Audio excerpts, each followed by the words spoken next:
Praise the lord. యాకోబు పత్రిక 2వ అధ్యాయము 14వ వచనం. సహోదరులారా, క్రియలు లేనప్పుడు ఎవడైనను తనకు విశ్వాసం కలదని చెప్పిన ఎడల ఏమి ప్రయోజనము? అట్టి విశ్వాసం అతన్ని రక్షింపగలదా?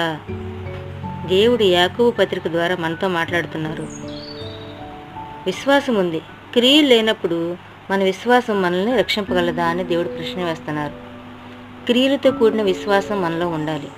క్రియలు అంటే పేదవారిని అండగా నిలబడ్డము, దీనులను దరిద్రులను కాపాడటము, విధరాండ్లకు తోడుగా ఉండటము, ఇలాంటి క్రియలు మనం చేస్తా మనం ప్రయాణం సాగిస్తూ ఉండాలి. ఎందుకనగా మన పౌరస్థితి పరలోకమందు ఉంది. మన భూమి మీద యాత్రికులమే. మరణం తర్వాత మన దేవుని సన్నిధికి చేరవలసిన వారమే. కాబట్టి క్రియలతో కూడిన విశ్వాసంతో మనం ప్రయాణించాలి. ఆమేన్.